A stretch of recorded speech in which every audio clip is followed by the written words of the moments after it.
Hi everyone, welcome back. कैसे हैं सब? तो आज हम डिस्कस करेंगे फंक्शंस का और एक इंपॉर्टेंट सब टॉपिक जिसके ऊपर रेगुलरली जेई आपके सवाल पूछते रहता है, and that is composite function.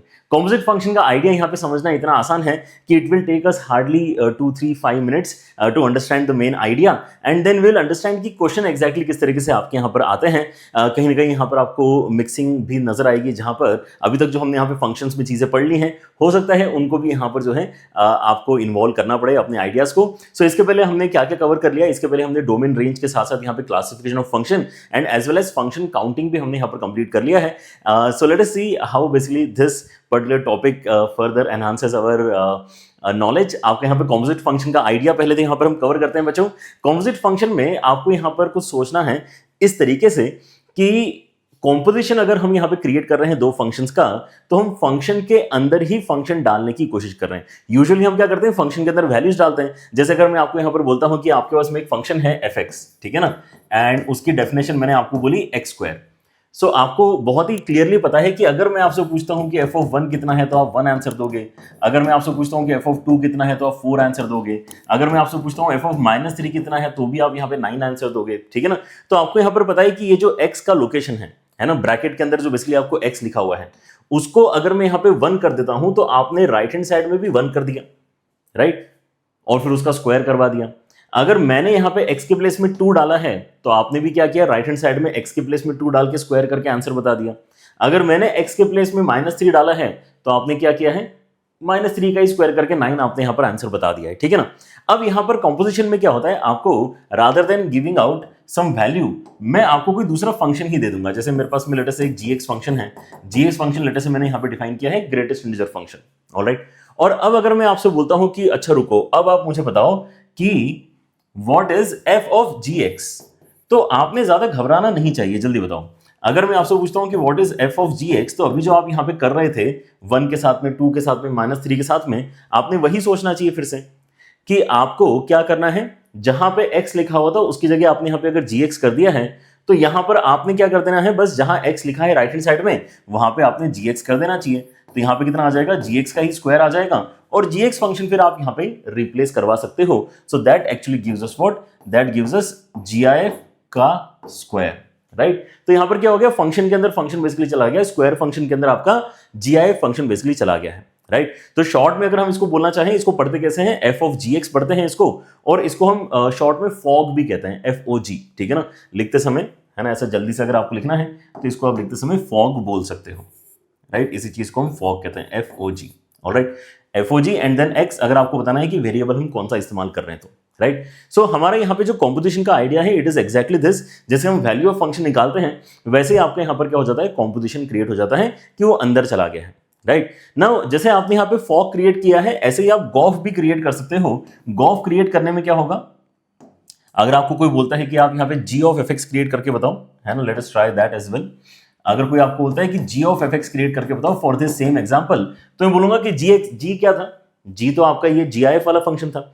आप चाहते हो कि g में जो x है उसकी जगह fx आना चाहिए, तो ओके, राइट हैंड साइड में जो यहाँ पर आपको कंस्ट्रक्शन नजर आ रहा है उसके अंदर हम क्या डाल देंगे, fx डाल देंगे बस, ठीक है ना। एंड देन हम सर्च करते हैं कि यार fx की एक्चुअली वैल्यू कितनी है। सो fx की वैल्यू आपकी x² के बराबर है, इसलिए यहाँ पर आपका वैल्यू जो बन रहा है दैट इज x² का gif बन रहा है, ठीक है ना। नाउ अंडरस्टैंड दिस कि आपके पास में ये जो दोनों चीजें बनी हैं ये अलग अलग है, ठीक है ना। बनने के लिए कभी कभी सेम भी बन सकता है, गॉफ और फॉग के वैल्यूज आपके सेम भी आ सकते हैं, राइट। जैसे यहां पर मैंने आपको शॉर्ट फॉर्म बताया, ठीक है ना, इसका फॉग होता है, वैसे इसका शॉर्ट फॉर्म क्या है, g ऑफ fx, तो इसको हम क्या कहते हैं, गॉफ कहते हैं, ठीक है ना।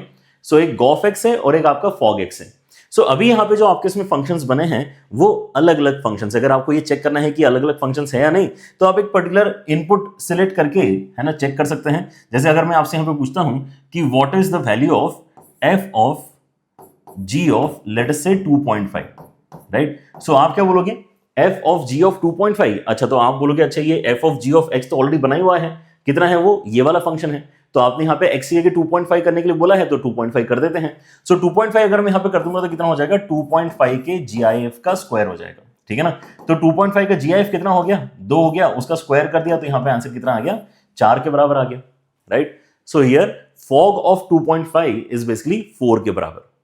लेकिन अगर यही चीज मैं गॉफ के साथ में करने के लिए आपको बोलता हूं तो क्या होगा, अगर यही चीज मैं गॉफ के साथ में बोलता हूं कि g ऑफ f ऑफ 2.5 आप निकाल के बताओ, तो यहां पर क्या होगा, पहले यहां पे आपकी जो डेफिनेशन है उसके हिसाब से 2.5 का पहले स्क्वायर होगा और फिर आपके यहाँ पे GIF बनेगा, मतलब 6.25 का GIF बनेगा और यहाँ पे आंसर कितना आएगा, 6 के बराबर आपका आंसर निकल कर आ रहा है। ठीक है ना। So these are not same, है ना। x के GIF का स्क्वायर करो या फिर x स्क्वायर का GIF करो, ये दोनों अलग अलग आपके यहाँ पे फंक्शंस क्रिएट हुए हैं, but we will study further, है ना। कई सारी वीडियोस अभी हम यहाँ पे फंक्शन चैप्टर करने वाले हैं, काफी बढ़िया आपका यहाँ पर चैप्टर है, काफी बड़ा चैप्टर है, काफी चीजें सीखने के लिए हैं यहाँ पे। So we will learn few compositions as well, जहां पर फॉग की वैल्यू, गॉफ की वैल्यू आपकी सेम निकल कर आ जाती है, but that would be for some other video. अभी के लिए तो हम यहाँ पर इनकी डेफिनेशंस क्रिएट करने की कोशिश कर रहे हैं, and I am pretty sure कि आपको यहाँ पर एक अच्छा आइडिया लग चुका होगा कि how we are going to do that. ठीक है ना। आपको अगर यहाँ पे इनिशियल फंक्शन f(x) दे रखा है, आपको इनिशियल फंक्शन अगर g(x) दे रखा है, तो आप क्या क्या निकाल पा रहे हो, आप fog(x) भी निकाल पा रहे हो और आप goph(x) भी निकाल पा रहे हो। ऑलराइट। सो अब आपके पास में सवाल हो सकता है कि थोड़ा और दिखने में, है ना, इतना सिंपल ना हो। जैसे यहाँ पर जो फंक्शंस अभी मैंने समझाने के लिए इस्तेमाल किए हैं वो तो सिंपल ही है, x² है, GIF है, राइट। लेकिन अगर क्वेश्चंस की मैं यहाँ पे बात करता हूं तो क्वेश्चंस में आपको क्या नजर आ सकता है उसको भी एक बार नोटिस कर लेते हैं। सो अगर आप यहाँ पे देखेंगे तो क्वेश्चन में आपके पास में ऐसा आ सकता है कि f(x) आपको दे दिया 3 - x³ की पावर 1/3, और अब यहाँ पे फॉफ पूछ लिया आपसे। देखो हमने अभी गॉफ और फॉग किया था, अब यहाँ पे ये भी हो सकता है कि फंक्शन सेम के अंदर सेम ही फंक्शन वापस रिपीट करके हमने डाल दिया, तो उस केस में इसको क्या बोल रहे हैं, फॉफ, f ऑफ fx। ठीक है ना। सो f ऑफ fx आपको यहाँ पर जो है आई गेस समझ में अगर आ चुका है तो आप काफी इजीली यहाँ पर इसकी वर्किंग कर सकते हैं। इमेजिन क्या करना है कि एक fx फंक्शन है, उसके अंदर x तो हमें यहाँ पे देखने की आदत है ही, ठीक है ना। f के अंदर x हमें देखने की आदत है ही, वो कहां दिख रहा है, वो यहां दिख रहा है, ठीक है ना। अब इन्होंने बोला है कि नहीं नहीं x नहीं देखना चाहिए, आपको यहाँ पे fx दिखना चाहिए, ठीक है ना। तो लॉजिक क्या है कि आप यहाँ पे बस रिप्लेस कर रहे हो x के प्लेस में fx, that's how this composition f of fx will be created. ठीक है ना। तो मैं देख रहा हूं एक एंटायर जो स्ट्रक्चर है, जो fx का स्केलेटन कहना चाहिए, जो आपका पूरा स्ट्रक्चर है, उसको तो आप यहाँ पे इंटैक्ट ही रखोगे, बस x के प्लेस में fx को आप बस लिख दोगे, राइट। सो आपके पास में यहाँ पर क्या आ जाएगा, 3 तो वैसा का वैसा आएगा, यहाँ पे x लिखा है तो उसकी जगह fx आ जाएगा, एंड देन पावर में भी यहाँ पे 1/3 आ जाएगा। ठीक है ना। तो मैंने कुछ भी चेंज नहीं किया है अपार्ट फ्रॉम द फैक्ट कि मैंने x की जगह fx डाल दिया, क्योंकि वो लिटरली यही दिखाई दे रहा है। f ऑफ fx में fx के कंपैरिजन में क्या बदला हुआ है, x की जगह fx यहाँ पर आपने लिख दिया है, ठीक है ना। तो हमने राइट हैंड साइड में वही काम कर दिया। लेकिन अब क्योंकि मुझे fx की डेफिनेशन पता है, तो मैं अब अगली स्टेप में इसको रिप्लेस कर सकता हूं। मैं क्या बोल सकता हूं कि देखो 3 था, फिर उसके बाद में एक ब्रैकेट है जिसकी पावर में 3 लिखा हुआ है, एंड देन उसकी पावर में भी यहाँ पे 1/3 लिखा हुआ है। अब इस ब्रैकेट की जगह fx लिखना है, तो fx हमारे पास है ना, तो उसको यहाँ पे रिप्लेस करवा देते हैं फॉर सिंप्लीफिकेशन पर्पस, ठीक है ना। तो हमने यहाँ पर उसको रिप्लेस करा दिया। अब यहाँ पर देखो क्या हो रहा है, ये दोनों आपस में क्या हो जाएंगे, सिंप्लीफाई हो जाएंगे, कैंसिल आउट हो जाएंगे, ठीक है ना। ये दोनों आपस में कैंसिल आउट अगर हो गए हैं तो आपके पास में आएगा कितना, ये हो जाएगा 3 - x³ विदाउट एनी पावर और एनीथिंग, ठीक है ना। तो अगली स्टेप में क्या होगा, अगली स्टेप में आपका जो 3 और 3 है वो भी कैंसिल हो जाएगा, एंड देन ये जो माइनस माइनस है ये आपका प्लस बनेगा, एंड देन ये x³ की पावर में कितना आ रहा है, 1/3 आ रहा है, which actually makes it x, right. So ये जो कंपोजिट फंक्शन क्रिएट हुआ है ये डायरेक्टली x के ही बराबर आ गया है, मतलब ए ऑप्शन इस क्वेश्चन में आपका करेक्ट होना चाहिए, राइट। सो कंपोजिट फंक्शन क्रिएट करना कोई खास मुश्किल काम नहीं। अगर आपका सवाल बस इतना ही आ रहा है कि कंपोजिट फंक्शन क्या बन रहा है, तो फिर तो ये one of the easiest question है, जैसे कि ये सवाल आपको अभी दिखाई दे रहा है। कुछ ना कुछ फॉलोअप क्वेश्चन अगर यहां पर पूछे गए हैं, then it becomes more interesting, ठीक है ना। देखते हैं यहां पर हम सारे ही टाइप के क्वेश्चंस की प्रैक्टिस करने वाले हैं, बट पहले तो हम इसी चीज को गारंटी कर लेते हैं कि we are okay with creating compositions, ठीक है ना। अगेन यहां पर आपके सामने आ रहा है f ऑफ fx, ठीक है ना। fx फंक्शन आपको यहां पर देकर रखा है इस क्वेश्चन में, एंड क्या क्या बोल रहे हैं यहां पे, f is defined such that, इसकी डोमेन है r - α/6। ऐसा क्यों किया इसने, क्योंकि डिनोमिनेटर में यहाँ पे α/6 डालोगे तो 0 हो जाएगा, ठीक है ना। तो उसने पहले इस बात को क्लैरिफाई कर दिया है कि we will basically remove whatever that particular value is. Alpha actually हमें पता नहीं है, अल्फा निकालना ही हमारे यहाँ पर काम है, ठीक है ना। Then the value of alpha is what, right. So whatever that alpha is, उसने यहाँ पे डोमेन में पहले उस चीज को जो है समझा दिया कि यार वो वैल्यू आपको डोमेन से हटाने के बाद में अपना डिस्कशन करना है। हमने बोला बढ़िया बात है, डिनोमिनेटर 0 नहीं बना रहे, तो वी आर ऑल्सो हैप्पी, ठीक है ना। fx यहाँ पे इस तरह से दिया हुआ है। अब आपको बोला गया है कि ये इक्वेशन आपकी सेटिस्फाई हो रही है। पिछले क्वेश्चन में हमने क्या नोटिस किया था कि f ऑफ fx जब हमने कैलकुलेट किया था तो x के बराबर आ रहा था, राइट। यहां पर ये बोल रहे हैं कि f ऑफ fx x के बराबर है, ये हम आपको बता रहे हैं। अब आप यहां पे अल्फा की वैल्यू बताओ कि क्या होना चाहिए, राइट।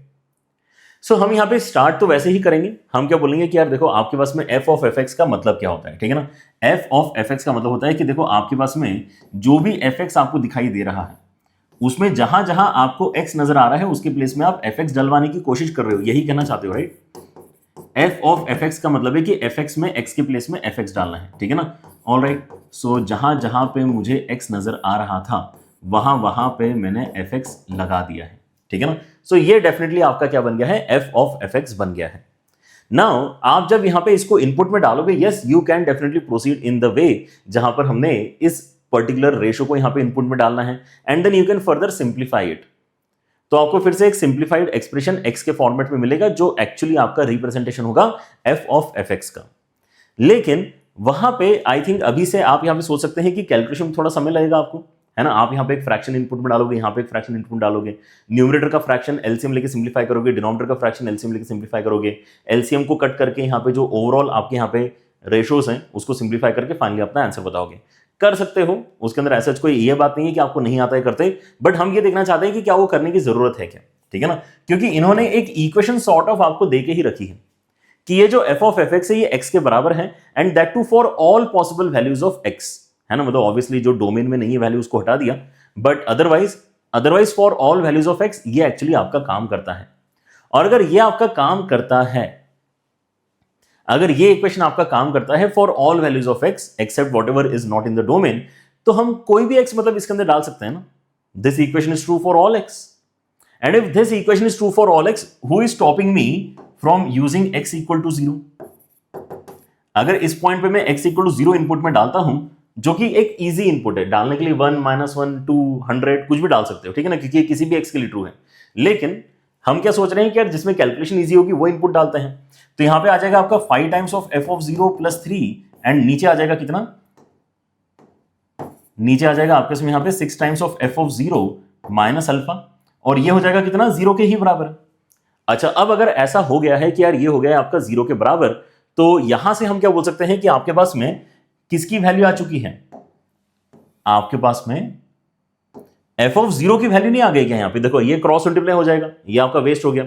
ये अगर आपका वेस्ट हो गया तो यहां से f ऑफ 0 की वैल्यू में कितना बता पा रहा हूं, f ऑफ 0 का वैल्यू मैं -3/5 बता पा रहा हूं।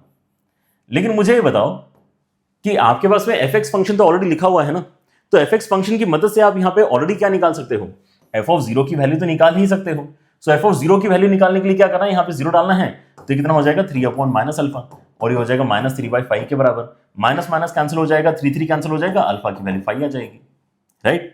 सो there could always be easier approaches of solving the question, but fundamentally आपको अगर कॉम्पोजिट फंक्शन पता है तो ये सारी चीजें आप इजीली कर सकते हो, राइट। सो हर बार यहां पे एंड रिजल्ट तक पहुंचो, f ऑफ fx पहले दिखाओ पेज के ऊपर कि कितना बन रहा है, वो जरूरी नहीं है, ठीक है ना। इस क्वेश्चन से हमने ये सीखा कि f ऑफ fx एग्जैक्टली आपका क्या बन रहा है रेशो, वो आपको यहां पे कैलकुलेट करके दिखाने की जरूरत नहीं है, that will take a lot of time, है ना। हमने यहां पर क्या किया, शॉर्ट तरीके से अपने यहां पर आंसर अल्फा का निकाल लिया है, डन है। चलिए, सो आपके इसमें अगर ये अंडरस्टैंडिंग है तो हम यहाँ पे और भी क्वेश्चंस ट्राई कर सकते हैं। अब देखो यहाँ पर और क्या क्या हो सकता है, कॉम्पोजिशन में ये भी हो सकता है कि आप कॉम्पोजिशन के अंदर एक और कॉम्पोजिशन बना रहे हो, ठीक है ना, और ये बहुत आगे तक भी जा सकता है। आप यहाँ पे ऐसे 10 कॉम्पोजिशन बना सकते हो, ठीक है ना। एक फंक्शन को दूसरे में डाला, फिर वो जो बना, समझ रहे हो ना, ऐसा आप खाना बनाते समय करते हो ना, ठीक है ना। पहले आपने यहाँ पे तेल डाला, फिर उसके ऊपर आपने यहाँ पे प्याज डाला, फिर और मसाले डाले, फिर आपने उसको और भी सब्जी डाल दी, फिर और भी कुछ कर दिया, ठीक है ना। करते जा रहे हो करते जा रहे हो करते जा रहे हो, ठीक है ना। तो एंड में आके कुछ गजब सा यहाँ पर बन गया, मजा आ गया खाने में, ठीक है ना। वैसे कुछ यहाँ पर हो रहा है कि आपने पहले f के अंदर तो g डाला है, तो f ऑफ gx बना है, और फिर वो जो बना है उस पूरी चीज को आपने उठा के h के अंदर डाल दिया, ठीक है ना। तो इस तरह के कंपोजिशंस आपके बनते जा सकते हैं, कोई ऐसे टेंशन की बात नहीं है, ठीक है ना। ऐसा भी हो सकता है जैसे हमने यहाँ पे f ऑफ fx बनाया है, तो हो सकता है फंक्शन के अंदर फंक्शन आप सेम ही फंक्शन कैरी फॉरवर्ड करते जा रहे हो, ठीक है ना। तो f ऑफ fx भी हो सकता है, f ऑफ fx भी हो सकता है, ठीक है ना। तो इस तरह से चीजें आपके यहाँ पर जो बनती रहती है, लेकिन करना क्या है, बिल्कुल सेम ही काम करना है। जैसे यहाँ पर मैं आपको करके दिखा रहा हूँ कि 3 अगर आपके इसमें यहाँ पे फंक्शंस आ गए हैं, 5 अगर आपको यहाँ पे डिफाइन करना है तो कैसे होगा।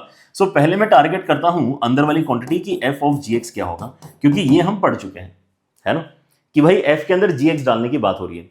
f कैसे दिखता है, ऐसा दिखता है ना, इसके अंदर अगर gx डालना है तो मतलब अंडर रूट के अंदर x की जगह gx दिखेगा, और gx खुद कैसे दिखता है, gx खुद वैसा दिखता है, तो मतलब gx की वैल्यू अगर मैं यहाँ पे डाल देता हूँ तो ये under root of tan x हो जाएगा। अब ये जो भी खिचड़ी आपकी पक गई है ना, ये आपका एफ ऑफ जी एक्स बन चुका है, इसको उठा के काय में डाल देना है, आपने एच के अंदर डालना है। अब ये चीज उठ के जब एच के अंदर जाएगी तो यहां पे आपको नजर आएगा कि नहीं, राइट। सो हम यहां पे क्रिएट करना चाहते हैं what is H of F of G X. तो बेसिकली हम इस पूरी क्वांटिटी को उठा के जो विच इज रूट एक्स कहां डाल देना चाहते हैं, जहां पे root of tan x, sorry, इसको हम डाल देना चाहते हैं जहां पे x लिखा हुआ है in the definition of h। Is that clear? बस यही काम आपको यहां पे क्लियरली करते आना चाहिए, ठीक है ना। तो आपने यहां पर ये 3 लेवल वाला कॉम्पोजिशन क्रिएट कर लिया, क्या दिक्कत है। तो ये कितना आ जाएगा 1 - tan x upon 1 + tan x, ये आ जाएगा which is basically value of what, which is basically value of 5x। तो 5x नाम का जो फंक्शन है वो आ गया है 1 - tan x upon 1 + tan x। And I think सभी बच्चे यहां पर इसमें देख पा रहे होंगे कि मैं 1 को tan π/4 बोल सकता हूं, तो यहां पे क्या आ जाएगा tan a - tan b upon 1 + tan a tan b, है ना। तो ये बन जाएगा आपका कितना tan of π/4 - x, right. So एक सिंपल सा यहां पर आपका जो है 5 फंक्शन क्रिएट हो चुका है। एंड अब आपको यहां पर जो है π/3 इनपुट डाल के चेक करना है कि इसका वैल्यू कितना आने वाला है, राइट। सो अगर मैं यहां पे 5 के अंदर π/3 डालता हूं, then this becomes basically tan of π/4 - π/3 which is equal to tan of -π/12। So tan of -π/12 तो देखो आपके ऑप्शन में यहां पे कहीं पर भी नजर नहीं आ रहा, tan π/12 तो इसका मतलब आपका फॉर श्योर गलत है, ठीक है ना। बाकी ऑप्शंस में से आपको यहां पे सिलेक्ट करके बताना है कि कौन सा आंसर आपका सही होना चाहिए, ठीक है ना। बिकॉज हमें तो वैल्यू से मतलब है, वैल्यू एग्जैक्टली अगर आपको नहीं भी मिल रही तो हमें पता है कि यार tan जो है काफी अलग अलग इनपुट्स के लिए सेम वैल्यू आपकी क्रिएट करके देता है, ठीक है ना। तो आप यहाँ पे नोटिस कर सकते हो कि अगर मुझे नेगेटिव आंसर चाहिए तो tan नेगेटिव आंसर कहाँ जनरेट करता है, tan negative answer second quadrant में जनरेट करता है, फोर्थ क्वाड्रेंट में जनरेट करता है, ठीक है ना। सो फोर्थ क्वाड्रेंट वाला तो ये खुद ही पॉइंट है -π/12, वो तो हमें नजर नहीं आ रहा। तो सेकंड क्वाड्रेंट में जाने के लिए हम क्या बोल सकते हैं कि we can basically write this as tan of π - π/12।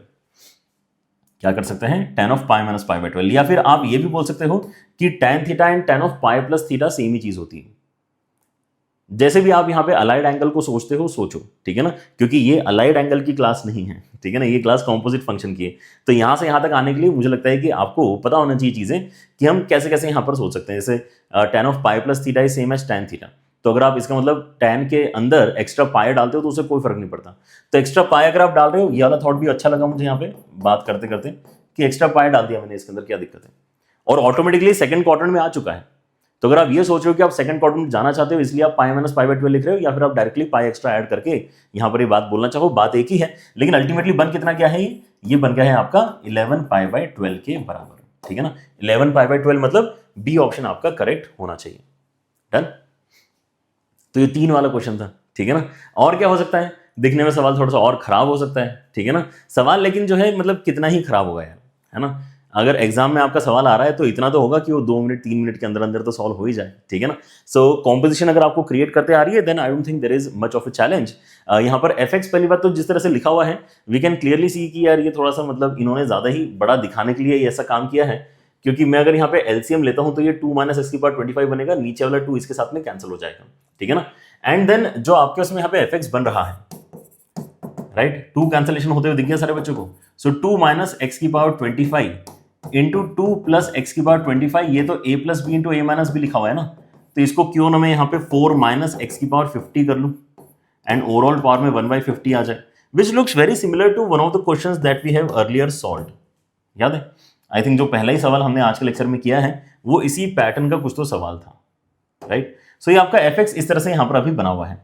अब हम करना क्या चाहते हैं इस क्वेश्चन में, fx को तो हमने यहाँ पे अच्छे तरीके से देख लिया, ये चाहता है कि हम f of fx क्रिएट करें और यहाँ पे ये f of fx भी क्रिएट करने के लिए बोल रहा है। सो फर्स्ट स्टेप तो यही करते हैं कि f of fx बनाते हैं, ठीक है ना। जैसे यहाँ पर भी हमने पहला स्टेप यही किया था कि अंदर वाला जो कॉम्पोजिशन था उसको बनाना हमने स्टार्ट किया था, ठीक है ना। So here also the thought is this कि f of fx बनाते हैं उसको 2 जगह यूज कर सकते हैं, यहाँ पे भी यूज कर पाएंगे और यहाँ पे भी यूज कर पाएंगे, ठीक है ना, जिनकी मदद से gx में यहाँ पे आसानी से निकाल पाऊंगा, और फिर gx अगर निकल गया है तो यहाँ पे g(1) भी हम निकाल लेंगे, right. So the main idea is to find what is f of fx। सो f of fx के लिए फिर से लॉजिक आपका वही लगेगा कि fx आपके सामने है, तो f of fx का मतलब होगा कि आप x के प्लेस में fx इनपुट में डालना चाहते हो, ठीक है ना। ऑलराइट, सो ये आ जाएगा यहाँ पे कुछ इस तरीके से। अब आप यहाँ पर fx की पावर 50 देखो कितना हो जाएगा, fx की पावर 50 है ना, दोनों साइड अगर 50 पावर करता हूं तो 4 - x⁻50 बनेगा, राइट। पावर 50 करने पे सिंप्लीफिकेशन से ऐसी चीजें आ रही हैं। अगेन यहाँ पे ये दोनों 4 आपके कैंसिल हो जाएंगे, माइनस माइनस आपका प्लस हो जाएगा, एंड 50 पावर 1/50 सिंप्लीफाई करके x आ रहा है। सो this is a very good conclusion.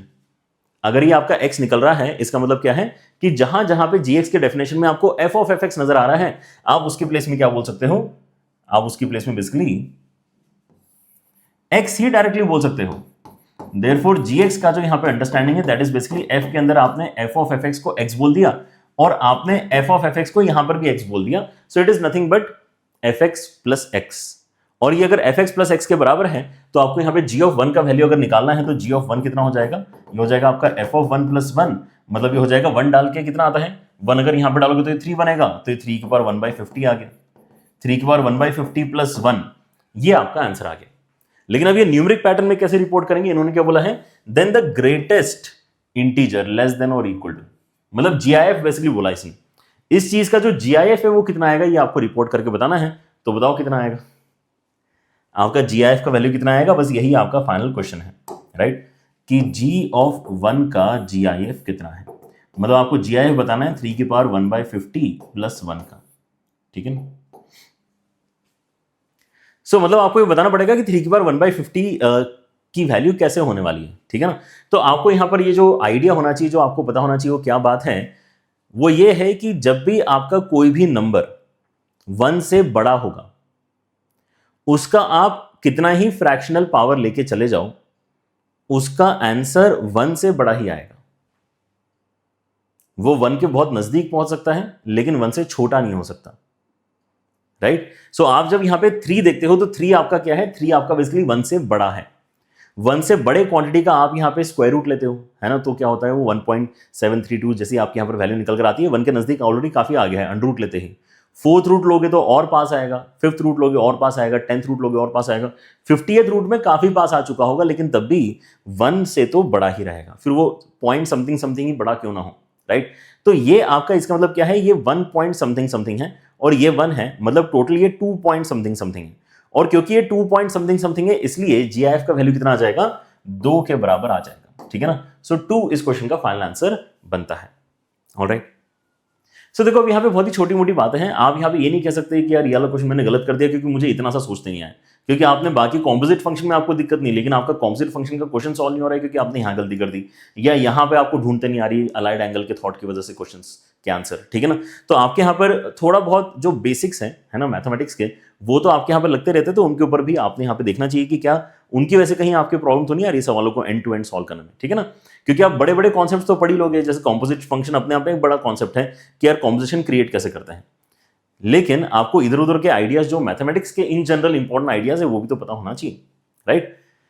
ठीक है, अब यहां पर देखो मिक्सिंग कैसे हो रही है, मिक्सिंग ऐसे हो रही है कि अभी हमने classification function, types of function notice किया था, है ना, इसके पिछले वाले कुछ वीडियोस में, कि 1 फंक्शन कैसे पता करते हैं, ऑन टू फंक्शन कैसे पता करते हैं, ठीक है ना।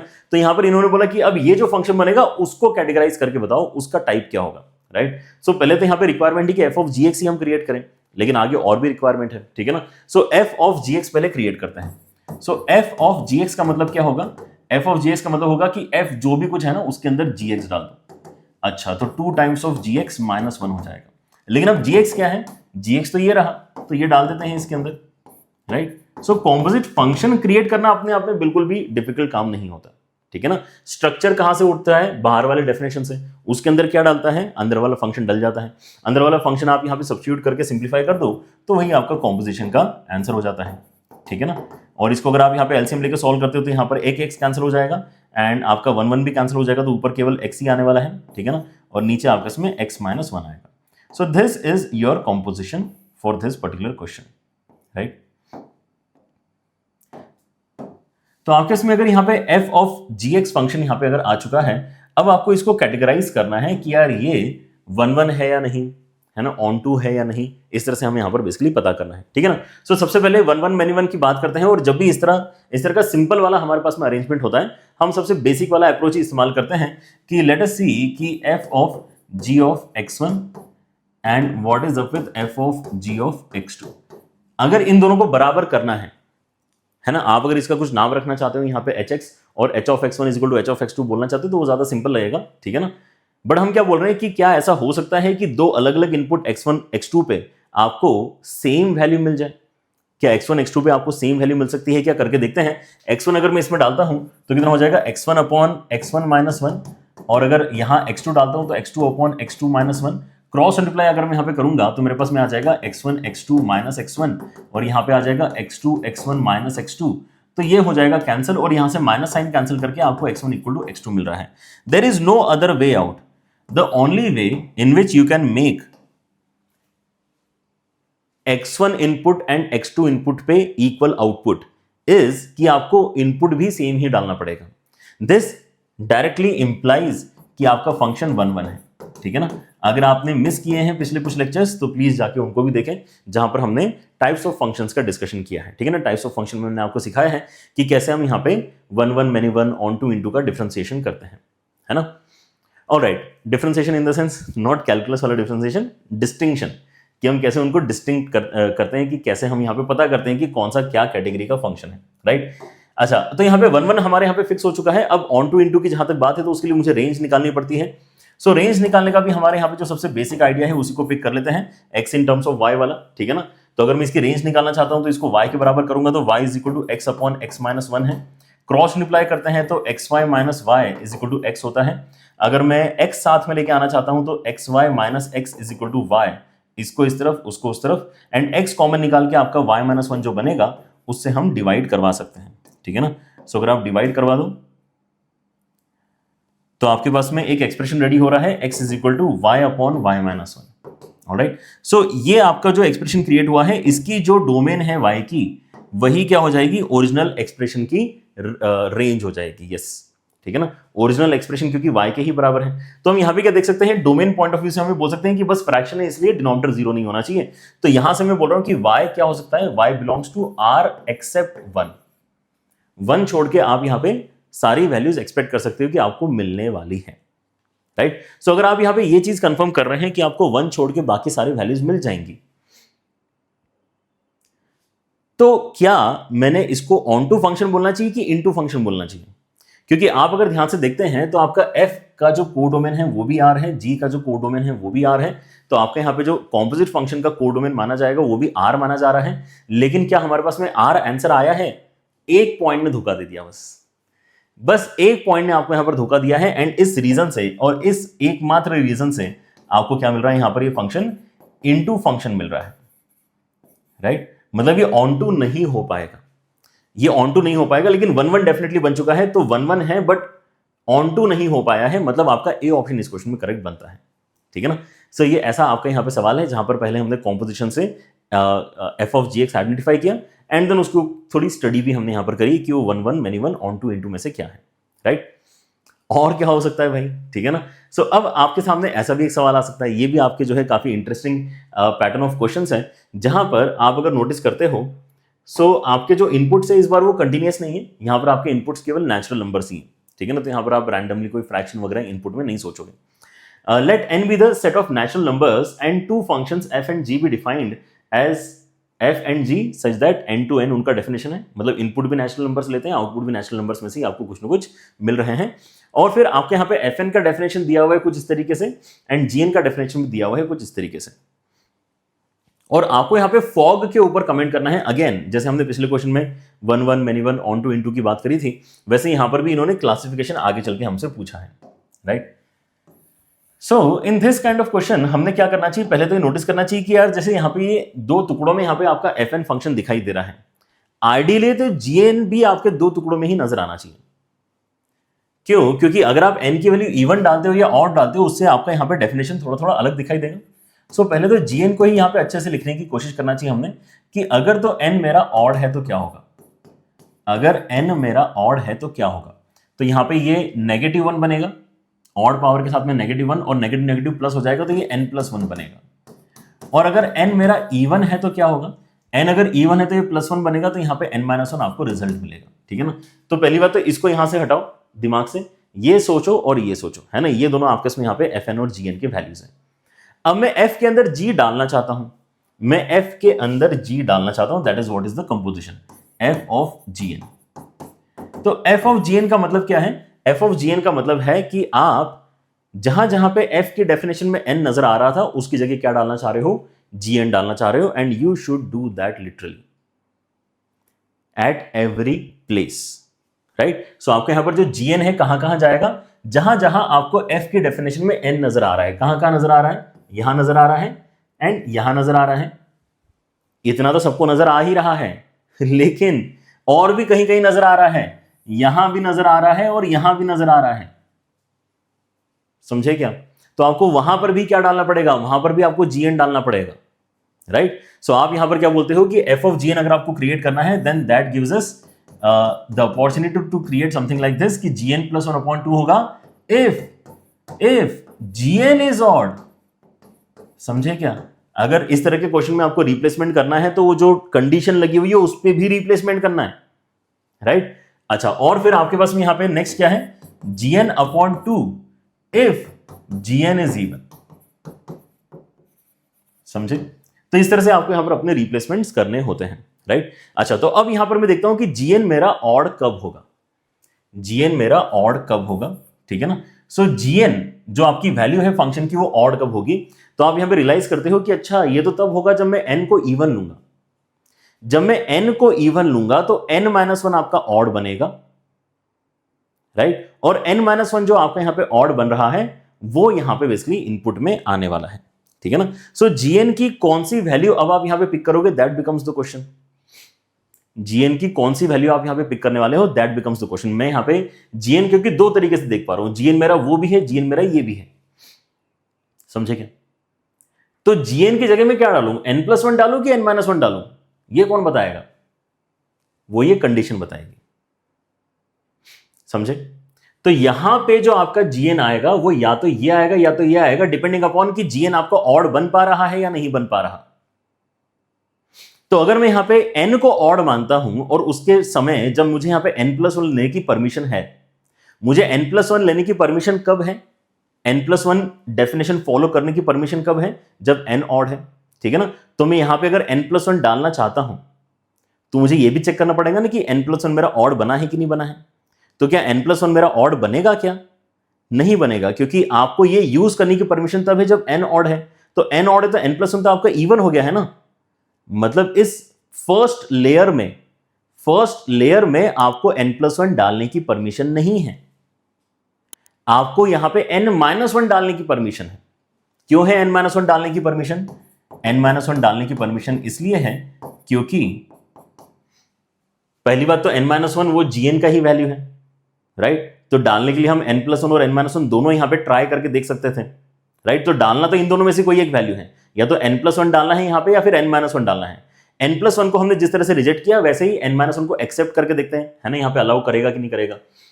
तो मैं यहां पे n-1 यूज करना चाहता हूं, आप बोलोगे ठीक है, आप यहां पे gn की जगह n-1 यूज करना चाहते हैं, तो gn होता है कभी कभी n-1, तो आप ट्राई करके देख लो कि कंडीशन सेटिस्फाई हो रही है कि नहीं हो रही। तो मैं बोलूंगा अच्छा ठीक है यार, मैं यहां पे n-1 ऑड बन रहा है क्या, तो मैं एक बार चेक करता हूं कि यार ये जब मैं यूज कर रहा हूं तब n मेरा इवन है, n अगर इवन है तो n-1 क्या हो जाएगा, ऑड हो जाएगा ना, एक कम कर दोगे तुम, राइट। सो ये कंडीशन सेटिस्फाई हो रही है, क्योंकि n-1 की कंडीशन यहां पे सेटिस्फाई हो रही है, तो आप यहां पे n-1 इनपुट में डालना चाहोगे, राइट। और अगर यहां पे n-1 आपने इनपुट में इस्तेमाल किया है, मतलब n क्या रहा था इनिशियली, वो चीज यहां पे सिंप्लीफाइड फॉर्मेट में लिख दो, बस सिंप्लीफाइड फॉर्मेट में उस चीज को यहां पर मेंशन कर दो। वैसे ही यहां पे आप क्या बोलते हो कि आपको gn की वैल्यू इस्तेमाल करनी है, हम बोल रहे हैं हाँ करो। फिर हम आपसे पूछ रहे हैं कि कौन सी वाली करोगे, ये वाली करोगे कि ये वाली करोगे, हम बोल रहे दोनों ट्राई करके देख लो, जो भी आपके अलाउड है वो यूज कर लेना, राइट। अच्छा, तो मैं पहले n+1 को ट्राई करके देखता हूं। अगर मैं n+1 को यहां पे ट्राई कर रहा हूं, अगर मैं n+1 को यहां पे ट्राई कर रहा हूं, ठीक है ना, तो मुझे क्या चेक करना पड़ेगा कि जो मेरा n+1 जो gn का वैल्यू है वो इवन बनेगा कि नहीं बनेगा। अच्छा, तो ये n+1 में यूज तभी कर पा रहा हूं जब n ऑड है, और n ऑड है तो n+1 आपका इवन हो जाएगा, मतलब gn आपका इवन हो जाएगा, मतलब यहां पे n+1 यूज करने की परमिशन है, यहां पे n+1 यूज करने की परमिशन है। और यहां पे n+1 अगर मैं यूज कर रहा हूं मतलब n मैंने क्या रखा होगा, इनिशियली ऑड ही रखा होगा। इस तरीके से आप यहां पे डिसाइड कर सकते हैं जब भी आपके इसमें मल्टीपल अपॉर्चुनिटीज होती है कि आप अंदर वाला फंक्शन वो भी यूज कर सकते हो, ये भी यूज कर सकते हो, तो आप डिसाइड करते हो कि दोनों में से एग्जैक्टली मैंने यूज करना कौन सा चीज। हो सकता है कभी कभी दोनों यूज करने की परमिशन मिल जाए तो दोनों यूज कर लेना, राइट। जैसे आगे हम यहाँ पे कुछ क्वेश्चंस करेंगे जिसके अंदर आपको क्लैरिटी फर्दर मिलेगी कि यहाँ पर ऐसा नहीं है कि हम यहाँ पे हमेशा किसी एक को यूज करते हैं, एक से ज्यादा भी आपके यहाँ पे यूजेबल यहाँ पे सेक्शंस आपके बन सकते हैं, ठीक है ना। अब यहाँ पर देखो क्या हो रहा है, इवन के केस में ये सिंप्लीफाई करके n/2 बन रहा है और ऑड के केस में सिंप्लीफाई करके ये n+1/2 बन रहा है। तो ऑल इन ऑल अगर आप थोड़ा सा और ध्यान से देखो, इवन के केस में ये n/2 बन रहा है, इवन के केस में ये n/2 बन रहा है, और ऑड के केस में ये n+1/2 बन रहा है, ऑड के केस में ये n+1/2 बन रहा है। मतलब ये एक्चुअली वापस क्या आ गया, f ऑफ gn का जो वैल्यू है वो fn के ही बराबर आ गया। f ऑफ gn इस क्वेश्चन में आपके fn के ही बराबर है, right. But what ever it is, है ना, अगर आप ये रियलाइज नहीं भी करते कि fn के बराबर ही आ गया तो भी क्वेश्चन को तो आप आगे प्रोसीड कर ही सकते हो, बिकॉज वी नाउ नो कि आपके यहां पे जो ये कॉम्पोजिशन है ये किस तरह से अपने वैल्यूज जनरेट करने वाला है। अब अगर मुझे यहां पे ये नोटिस करना है कि ये फंक्शन आपका 1 1 है, मैनी 1 है, ऑन टू है, इनटू है, देन उसको करने का सबसे आसान तरीका यहां पर पता है क्या है, यहां पर यह है कि आप तो ये देखो कि अलग अलग n के वैल्यूज के लिए ये कॉम्पोजिशन क्या क्या वैल्यूज जनरेट कर रहा है, बस इतना ही देखो आपका काम हो जाएगा। क्या मतलब है इसका, आप यहां पे नोटिस करो कि जब आप n का वैल्यू 1 डालते हो तो क्या बनेगा, n का वैल्यू अगर आप 1 डालते हो तो आपको 1 कहां डालना पड़ेगा, जहां पे ऑड अलाउड है इनपुट, तो ऑड अलाउड इनपुट ये नीचे वाले में है, 1 डालोगे तो क्या बनेगा, यहां पे 1+1/2 मतलब 1 बनेगा। फिर अगर मैं 2 इनपुट लेता हूं तो आपके यहां पे 2 क्योंकि इवन है तो ऊपर वाले डेफिनेशन में डालेगा, मतलब डायरेक्टली डिवाइड बाय 2 हो गया। सो डायरेक्टली डिवाइड बाय 2 हो गया तो 2 डिवाइड बाय 2 आपका 1 हो गया। अगर मैं 3 इनपुट में लेता हूं तो 3 यहां पे 1 ऐड करके 2 से डिवाइड करके कितना बनेगा, 3 क्योंकि ऑड है ना तो यहां नीचे डाला जाएगा। सो 3 + 1/2 मतलब आपका यहां पे 2 बनेगा। एंड अगर मैं 4 इनपुट में लेता हूं तो 4 आपका इवन है तो यहां पे डालोगे तो 4/2 डायरेक्टली करके आपको 2 मिलेगा, ठीक है ना। So you can clearly see कि आपके यहां पे मैनी वन फंक्शन की कैटेगरी बन रही है। For many different inputs we are getting same output, for many different inputs we are getting same output, मतलब ये फंक्शन आपका मैनी वन तो फॉर श्योर होने वाला है ना, ये फंक्शन आपका मैनी वन फॉर श्योर है। लेकिन एक बात और यहां पे चेक करने वाली है, वो क्या है, एक बात और चेक करने वाली यहां पर ये है कि क्या आपको यहां पे natural number two natural number जब यहां पे डेफिनेशन दिया गया था तो क्या सारे ही नेचुरल नंबर्स यहां पे इस तरह से जनरेट हो जाएंगे क्या, तो आप रियलाइज करो कि हाँ 1 2 बार हो गया, 2 2 बार हो गया, 3 2 बार हो जाएगा, ठीक है ना, 2 2 बार आ रहे हैं लेकिन आ तो सारे नेचुरल नंबर्स रहे, मतलब आपका जितना कोडोमेन है उतना ही आपका क्या कवर हो जाएगा, रेंज भी कवर हो जाएगा, इसलिए फंक्शन आपका ऑन टू बनने वाला है। तो ये many one onto category का आपका फंक्शन बन रहा है। क्या बन रहा है, many one onto. Many one मतलब क्या है, अच्छा मैनी वन मतलब नॉट 1 1 है और ऑन टू तो बन ही रहा है, सो बी ऑप्शन यहां पर आपका करेक्ट हो जाएगा, which is basically onto but not 1 1। Is that clear, onto तो बन रहा है लेकिन 1 1 नहीं बन पाया है। तो अब नेक्स्ट क्वेश्चन देखते हैं। नेक्स्ट क्वेश्चन जो आपका है it is again a similar kind of question जहां पर आपको fx और gx ब्रोकन दिए हुए हैं और आपको उनके कॉम्पोजिशंस को क्रिएट करना है। सो ये वाला क्वेश्चन आपका one of the most important question मुझे लगता है कि आपके आज के लेक्चर का हो सकता है, क्योंकि मैंने ये नोटिस किया है कि यार यहाँ पे बच्चे कहीं ना कहीं दिक्कत फेस करते हैं।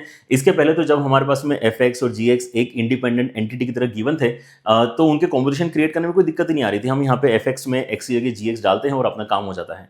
लेकिन अब यहाँ पे प्रॉब्लम यह है कि अगर आप fx में x की जगह gx डाल भी रहे हो सो gx खुद यहाँ पे दो अलग अलग डेफिनेशंस हैं, वो भी यहाँ पर जो है क्या दिक्कत है कि वो अलग अलग इंटरवल में अलग अलग तरीके से बिहेव कर रहा है, ठीक है ना।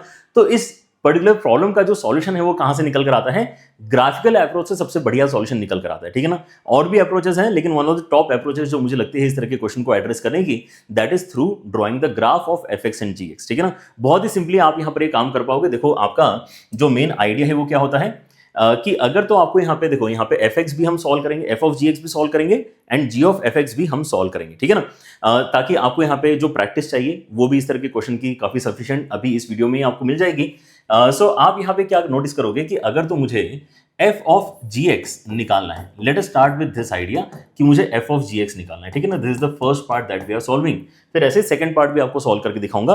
एंड अगर आपको जरूरत पड़ती है तो आप यहाँ पे इस सॉल्यूशन को मल्टीपल टाइम्स देख लो, है ना, लेकिन इस आइडिया को अच्छी तरीके से यहाँ पर जो है समझ लो कि हमारा काम एक्चुअली होता कैसे है। ऑलराइट, सो अगर मैं यहाँ पे f ऑफ gx यहाँ पे अगर आपको बोलता हूँ क्रिएट करने के लिए, तो हमारा काम जैसे पिछले क्वेश्चन में भी हमने किया था वही है कि हमें जहां जहां पे x नजर आ रहा है उन सभी प्लेसेस पे मैंने क्या रिप्लेस कर देना चाहिए, gx रिप्लेस कर देना चाहिए।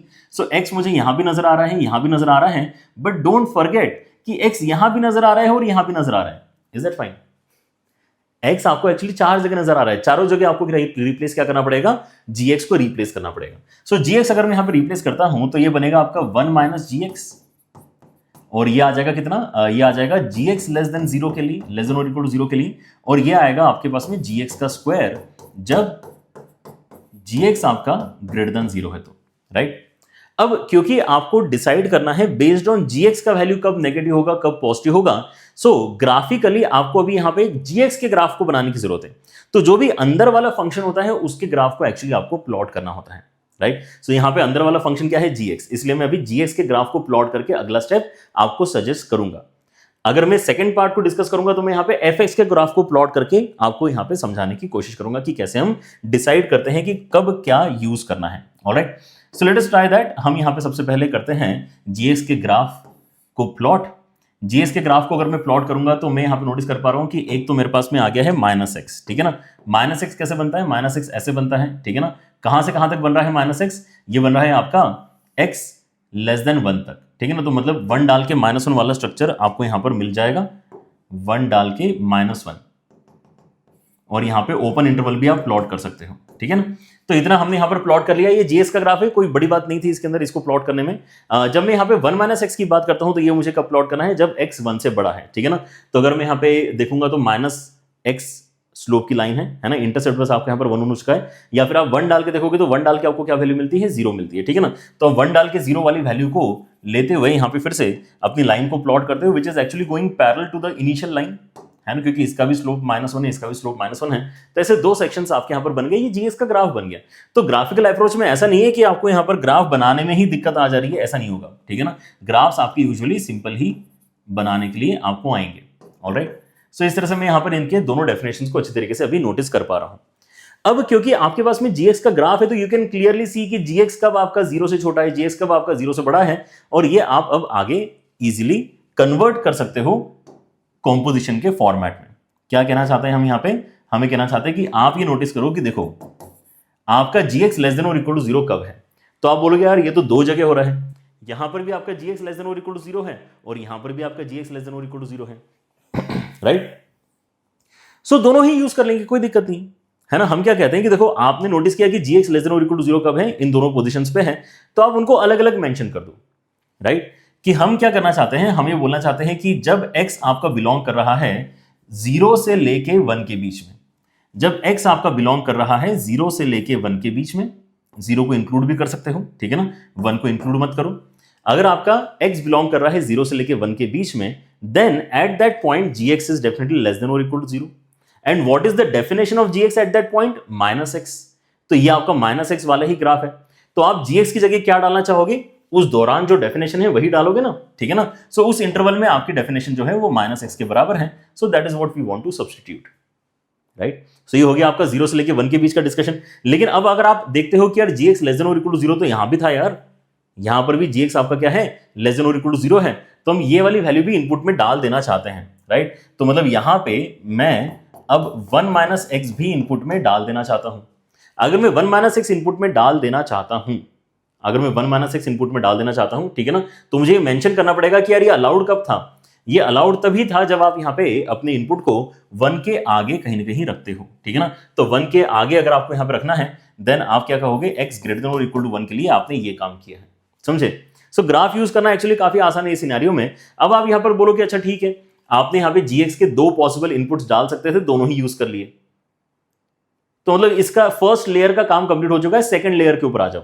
सेकंड लेयर के ऊपर अगर आप आते हो तो आपको यहां पर क्या करना है, gx का स्क्वायर करना है। लेकिन कब करना है, जब gx आपका ग्रेटर देन 0 होगा। सो gx ग्रेटर देन 0 तो बस यहीं पे नजर आ रहा है और कहीं तो नजर नहीं आ रहा। gx ग्रेटर देन 0 तो केवल यहीं पे नजर आ रहा है, ठीक है ना। सो अगर आप यहां पे देखेंगे तो मुझे नेगेटिव इनपुट के लिए gx ग्रेटर देन 0 नजर आ रहा है। नेगेटिव इनपुट के लिए gx ग्रेटर देन 0 नजर आ रहा है, और उस टाइम पे gx की जो वैल्यू है दैट इज -x। तो -x का यहां पर स्क्वायर हमने बोलना चाहिए। बस हो गया, ये आंसर आ गया, ठीक है ना। So that's how easy it is to basically solve the composition के सवाल यूजिंग ग्राफ।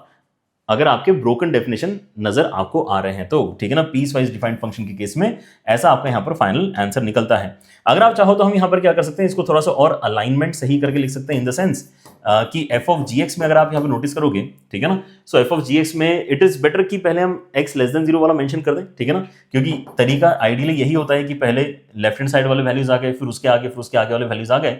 सो एक्स लेस देन 0 के लिए एक्स स्क्वायर बन रहा है, फिर 0 से लेके 1 के बीच में, 0 से लेके 1 के बीच में ये 1 प्लस एक्स हो जाएगा। एंड देन अगर आप x ग्रेटर देन और इक्वल टू 1 देखते हैं तो ये आपका 1 1 कैंसिल करके x हो जाएगा, ठीक है ना। तो ये जो भी आया है यही आपका कॉम्पोजिशन है फॉर f ऑफ gx, ठीक है, समझे क्या। सो आपको यहां पे ग्राफ किसके बनाने की जरूरत पड़ती है, आपको बेसिकली अंदर वाले फंक्शन का ग्राफ बनाने का जरूरत पड़ता है, क्योंकि आपको उसको एनालाइज करना पड़ता है कि वो कब बड़ा है इससे, वो कब छोटा है उससे। तो आपको इंटरवल्स अगर पता करना है तो जीएस के ग्राफ में वो देख के काफी इजीली आप कर पाते हो, ठीक है ना। इसका आंसर भी एक बार चेक कर लेते हैं, उसके बाद में हम यहाँ पे अपने गॉफ के डेफिनेशन भी सॉल्व करके बताएंगे। सो हमने यहाँ पर बोला है कि x लेस देन 0 के लिए x स्क्वायर होता है, x लेस देन 0 के लिए x स्क्वायर होता है, ये फॉग का आंसर है हमारा, ठीक है ना। फिर अगर आप 0 और 1 के बीच में होते हो तो 1 प्लस एक्स होता है, 0 और 1 के बीच में अगर होते हो तो 1 प्लस एक्स होता है। एंड देन अगर आप 1 के आगे निकल जाते हो तो आपको सीधे सीधे x का इस्तेमाल करना है, 1 के आगे निकल जाते हो तो x का इस्तेमाल करना है। अब जैसे यहाँ पर ये जो आंसर है, यहाँ पर ऑर्डर सही नहीं किया इन्होंने, ठीक है ना, दैट्स फाइन, लेकिन हमने तो यहाँ पर बेस्ट पॉसिबल तरीके से इसको लिख दिया है। x लेस देन 0 के लिए क्या है, 0 से लेकर 1 के बीच में क्या है, और 1 के आगे क्या है। ये फॉर्मेट एक्चुअली ज्यादा सुंदर लगता है लिखते समय। ऑलराइट, सो जिस तरह से हमने यहाँ पे अभी काफी इजीली, है ना, क्या है, 1 2 3 स्टेप, 3 स्टेप के अंदर ही आपके यहाँ पर जो है कॉम्पोजिशन क्रिएट हो गया है। वैसे हम सेकंड वाले का भी डिस्कशन करना चाहेंगे। एंड सेकंड वाले में हमारे पास में क्या है, सेकंड वाले में हमारे पास में गॉफ क्रिएट करने का टारगेट है। तो g ऑफ fx की अगर मैं यहाँ पे बात करता हूं तो हम क्या बोलेंगे, g ऑफ fx, मतलब आपको यहाँ पे g के अंदर fx डालना है। सो g के अंदर आपको x की जगह fx डालना है, तो जहां जहां पे x आपको नजर आ रहा है उन सभी प्लेसेस पे आपको क्या रिप्लेस करना पड़ेगा, उन सभी प्लेसेस पे आपको fx रिप्लेस करना पड़ेगा, ठीक है ना। तो क्या हो जाएगा इस केस में, यहां पे आ जाएगा आपका minus of fx when fx is less than 1, और यहां पे आ जाएगा 1 minus fx when fx is greater than or equal to 1। सही बात है, इतना क्लियर हुआ। ऑलराइट, एक बार फिर से देख लें, fx is less than 1 and fx is greater than or equal to 1 and then minus fx and then 1 minus fx। अब लेकिन ये fx पे डिपेंड कर रहा है ना कि fx कब लेस देन 1 होगा, fx कब ग्रेटर देन और इक्वल टू 1 होगा। तो मुझे इसका मतलब ग्राफिकली क्या नजर आना चाहिए अपनी आंखों के सामने, fx का ग्राफ मेरे सामने यहां पे होना चाहिए, ठीक है ना। सो let us try and draw the graph of fx now, ठीक है। fx का ग्राफ अगर मैं बनाता हूं तो अगेन आप नोटिस करोगे कि ग्राफ बनाना कोई खास मुश्किल काम नहीं है इस केस में। आपका जो सेक्शन आ रहा है यहाँ पे, पहले देखते हैं क्या है। fx के ग्राफ में लेस देन और इक्वल टू 0 पे आपको 1 माइनस एक्स बनाना है, मतलब नेगेटिव स्लोप की लाइन है और 1 इंटरसेप्ट है, एंड 0 तक ही आपको इसको बनाना है। मतलब इस तरह से आप यहाँ पे कुछ बनाने की सोचोगे, -1 स्लोप की लाइन है एंड 0 पे आके आपको इसको रोक देना है, ठीक है ना। तो 0 पे आके रोकोगे तो 1 हाइट पे जाके रुक जाएगा, 1 हाइट पे जाके रुक रहा है, राइट। एंड इंक्लूड भी करना है क्या इस वैल्यू को, देखें जरा एक बार, इस वैल्यू को इंक्लूड करना है क्या, हाँ, 0 वाली वैल्यू को इंक्लूड भी करना है। ऑलराइट, सो ये हो गया हमारा बेसिकली फर्स्ट सेक्शन ड्रॉ। उसके बाद में x स्क्वायर ड्रॉ करना है ना, ग्रेटर देन 0 के लिए। सो x स्क्वायर का ड्रॉ कैसे आ जाएगा, x स्क्वायर का ड्रॉ ऐसा आ जाएगा, राइट। सो दैट्स इट, हमारे यहाँ पर जो है अभी fs का ग्राफ बन चुका है, तो we are good to go. हम यहाँ पे अब अपने एनालिसिस के साथ में यहाँ पे आगे बढ़ सकते हैं। इनकी डेफिनेशंस भी यहाँ पे लिख के रख लेते हैं। इसकी डेफिनेशन क्या थी, ये 1 माइनस एक्स थी और ये आपका एक्स स्क्वायर है, राइट। सो हमें यहाँ पे देखना है कि fx का जो वैल्यू है ये कब आपका 1 से बड़ा है और कब आपका 1 से छोटा है। तो उसके लिए आप क्या कर सकते हैं, 1 हाइट पे एक हॉरिजॉन्टल लाइन प्लॉट करके रख सकते हैं, ठीक है ना। तो ये हॉरिजॉन्टल लाइन के ऊपर जब भी है तो 1 से बड़ा है, एंड हॉरिजॉन्टल लाइन के नीचे जब भी है तो 1 से छोटा है, ठीक है ना।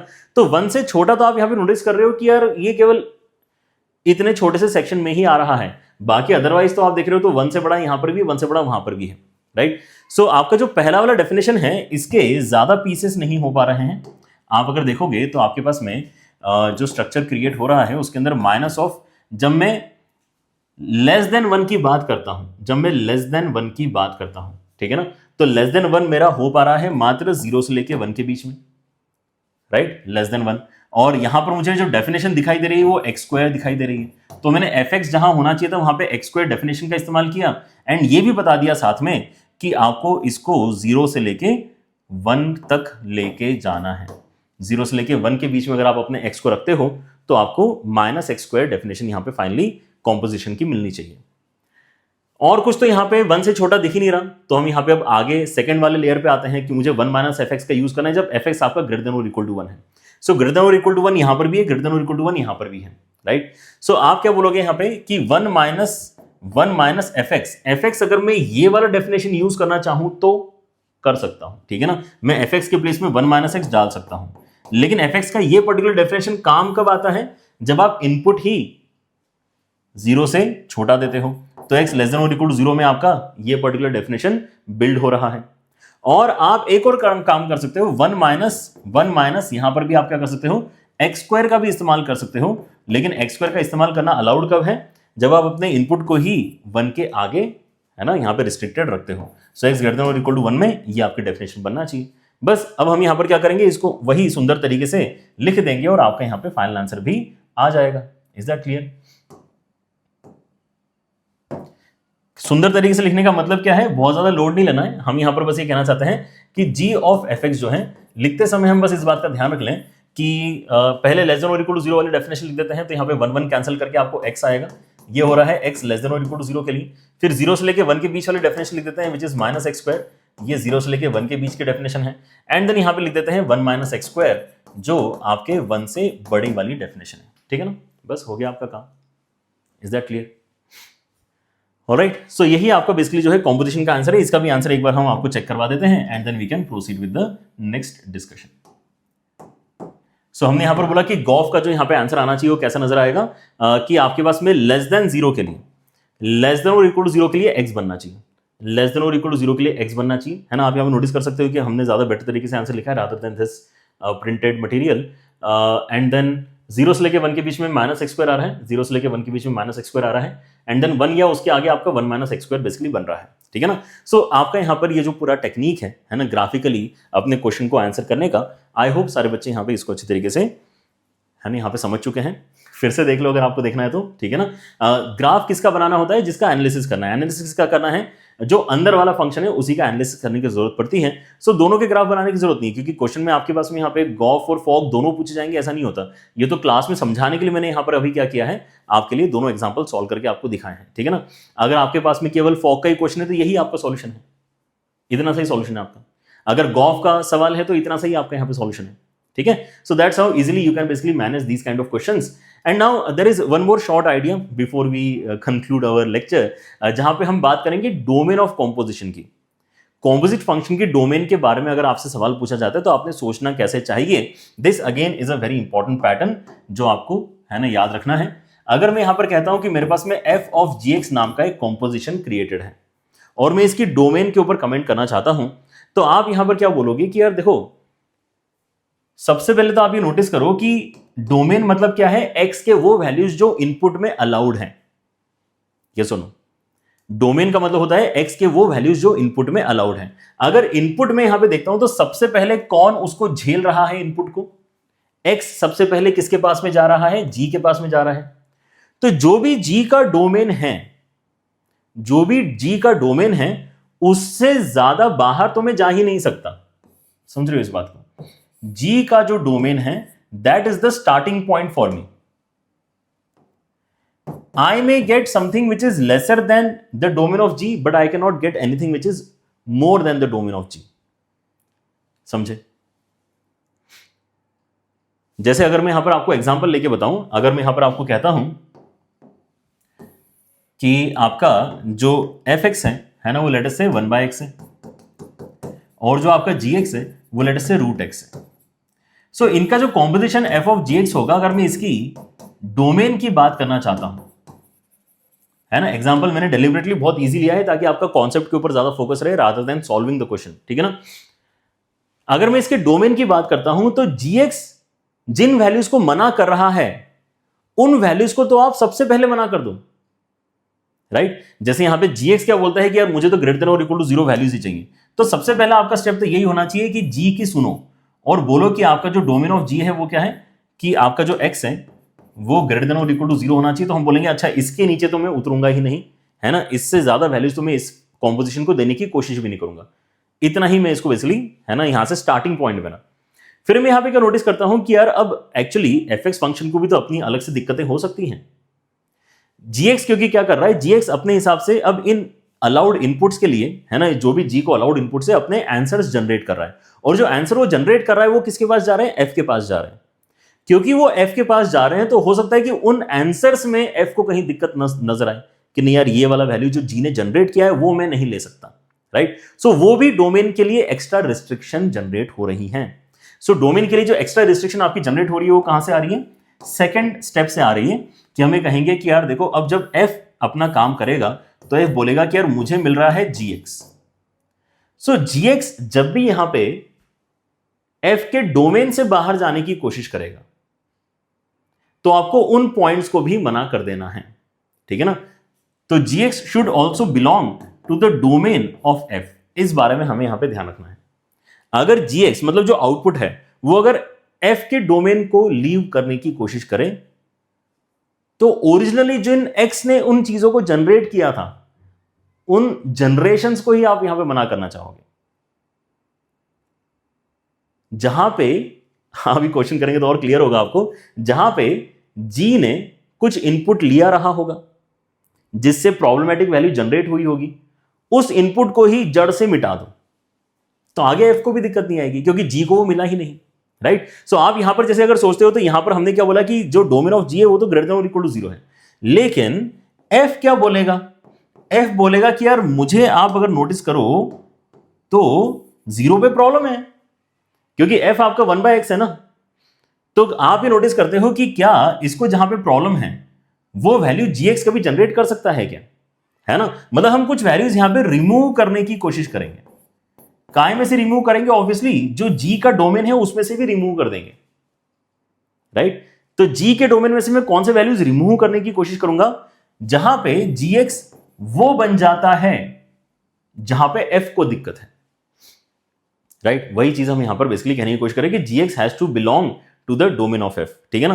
तो यहां पे हम वही कोशिश करें कि जहां पे डोमेन का आपका रिस्ट्रिक्शन ब्रेक हो रहा है वो चीज नोटिस कर लो और फिर उसको रिमूव कर दो, राइट। सो बात तो एक ही है, चाहे आप यहां पे रिमूव करने के पॉइंट ऑफ व्यू से सोचें या बिलोंग करने के पॉइंट ऑफ व्यू से सोचें, बात हम दोनों जगह सेम ही करने की कोशिश करें, राइट। तो हम कह रहे हैं कि देखो जीएक्स जो है ना वो क्या है, अंडर रूट ऑफ एक्स है। अंडर रूट ऑफ एक्स 0 कब बन सकता है, एक्स इक्वल टू 0 पे बन सकता है।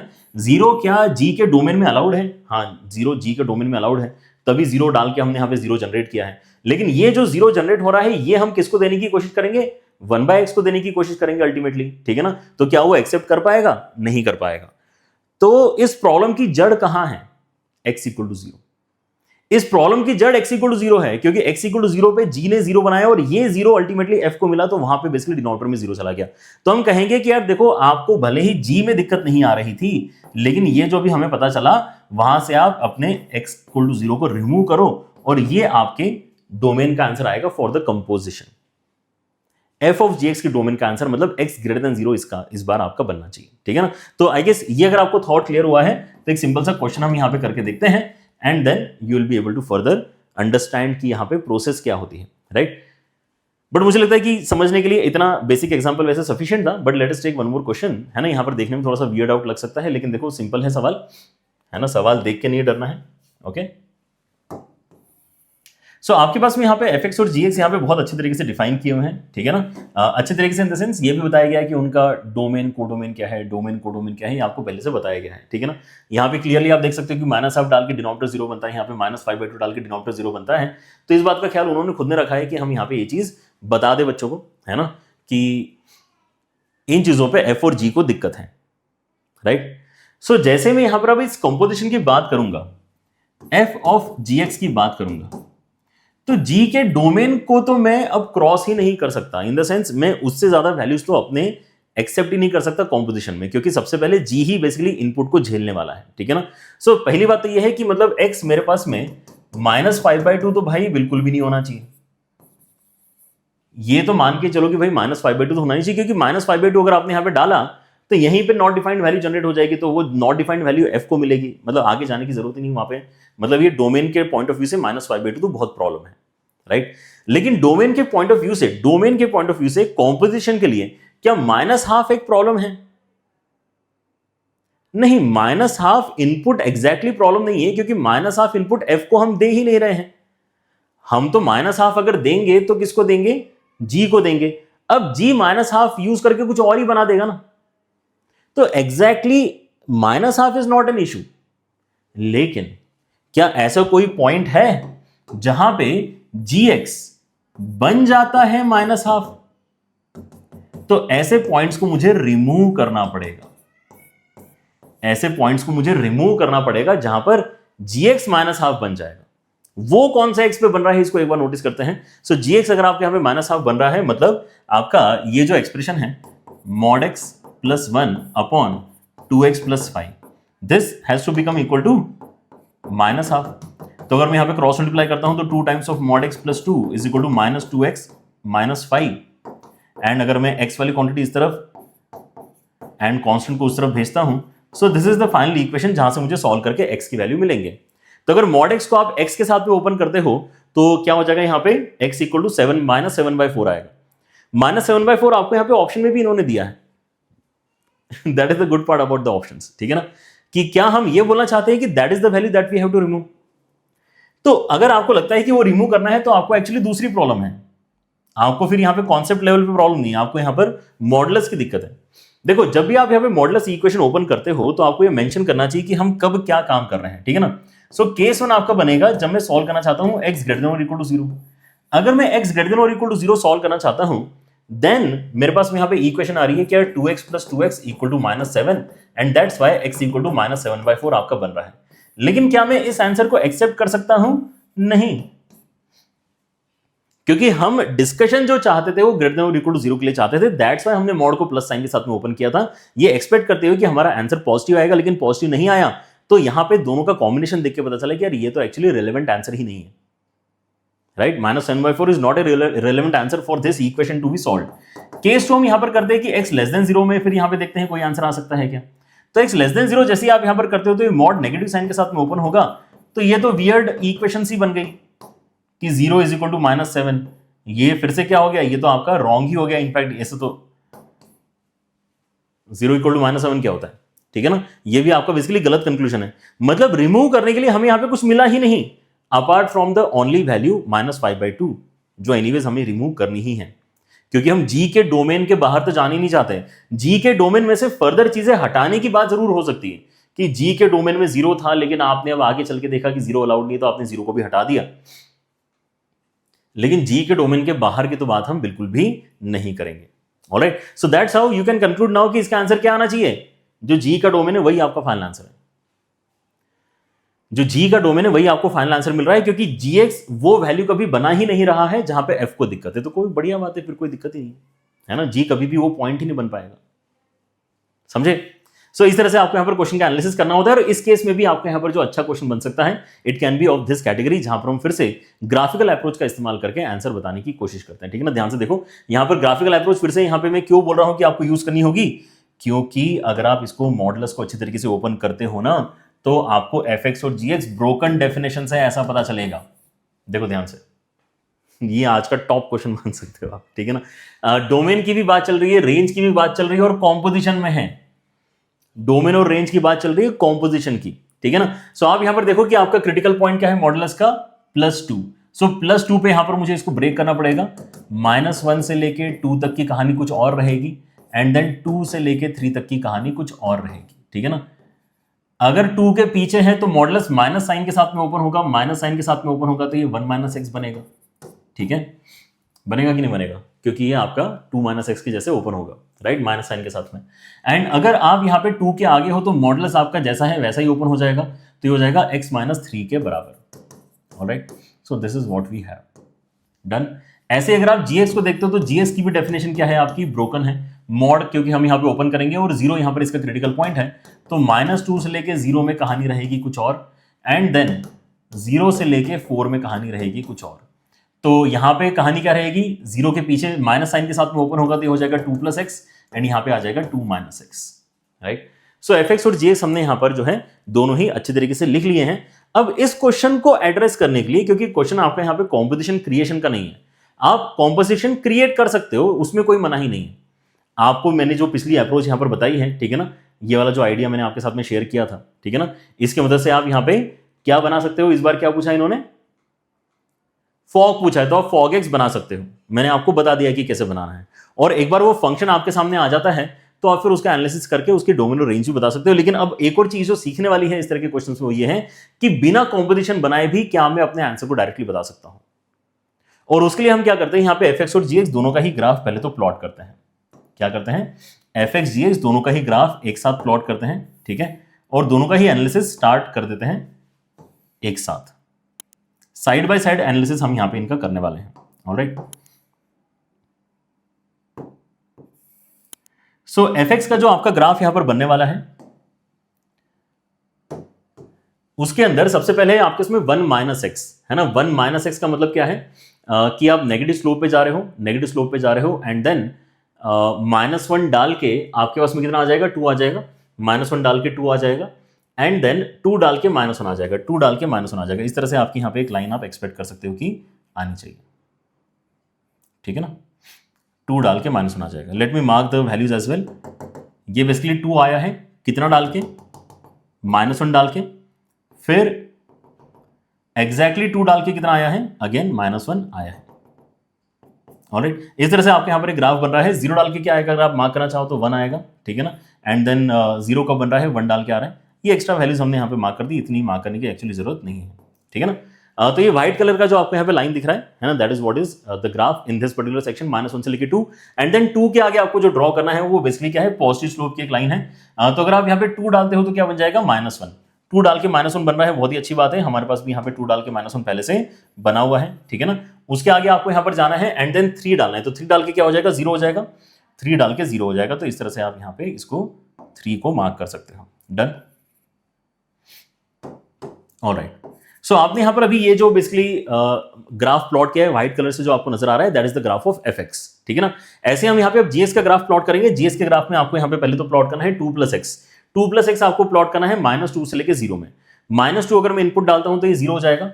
-2 इनपुट डाल के 0 हो जाएगा, तो यहां से कहीं से मैं अपने ग्राफ को स्टार्ट करूंगा एंड 0 डाल के 2 आ जाएगा, 0 डाल के 2 आ जाएगा। तो ऐसी एक आपकी सेक्शन बनना चाहिए। ऑलराइट, 2 + x वाला सेक्शन आपका यहाँ पे इस तरह से बन रहा है, जहां पे हम -2 डाल के 0 क्रिएट कर रहे हैं एंड 0 डाल के 2 क्रिएट कर रहे हैं। ऑलराइट, अच्छा, फिर उसके बाद में क्या हो रहा है, उसके बाद में अगर आप यहाँ पे डालते हैं 0 तो आपको 2 मिलता है, एंड देन जब आप 4 डालोगे तो आपको क्या मिल जाएगा, 4 डालोगे तो आपको यहाँ पे -2 मिल जाएगा। मतलब the graph should go like this. 4 डाल के आपको -2 मिल रहा है। ऑलराइट, ठीक है, लेट मी ड्रॉ दिस कि भाई ये वैल्यू आपकी कितनी आई है एंड देन यहां पर भी आपकी वैल्यू कितनी बन रही थी। ओके,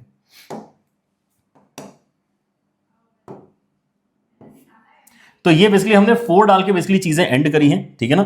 4 डाल के आपके इसमें यहां पर कितना आ रहा है, 4 डाल के आपके इसमें बेसिकली -2 आ रहा है। डन, तो ये अलग ग्राफ भी बनाना आसान था, ये अलग ग्राफ भी बनाना आसान था। एक हमने यहाँ पे एफ एक्स बना लिया, एक हमने यहाँ पे जी एक्स बना लिया है, ठीक है ना। ये आपका एफ एक्स का ग्राफ है, ये आपके जी एक्स का ग्राफ है। अब हम डायरेक्टली बस इन दोनों ग्राफ्स को देखकर सीखना चाहते हैं कि कैसे हम डोमिनो रेंज का आंसर बता सकते हैं, ठीक है ना। कैसे बताएंगे, डोमिनो रेंज आपका डिस्कशन में आ रहा है for F of G X. तो मतलब पहले एनालिसिस में कौन जाएगा, जी, डोमेन के पॉइंट ऑफ व्यू से जी को आपको यहां पर पहले पिक करना है कि जी क्या क्या इनपुट ले सकता है, पहले उस चीज को नोटिस करो। सो जी आपका इनपुट ले सकता है -2 से लेके 4, तो उसके बाहर तो आपको जाना ही नहीं है। इसके बाहर तो आप इनपुट कोई ना कोई, है ना, इमेजिन मत करो कि आपका ये कॉम्पोजिशन ले पाएगा, क्योंकि कंपोजिशन में सबसे पहले जो जी फंक्शन है वो इस इनपुट को उठाने वाला है। राइट, सो -2 से लेके 4 हमने यहां पे डिसाइड कर लिया। अब हम देखते हैं कि जब -2 से लेके 4 आपका जी इनपुट लेता है तो आउटपुट कहां से कहां तक जनरेट करता है। ग्राफिकली आप यहां पे रेंज कैसे निकालते हैं, प्रोजेक्शन लेते हो वाई एक्सिस के ऊपर। सो क्लियरली -2 से लेके 2 तक आप यहां पे नोटिस कर पा रहे हो कि आपके यहां पे आउटपुट जी क्रिएट करेगा।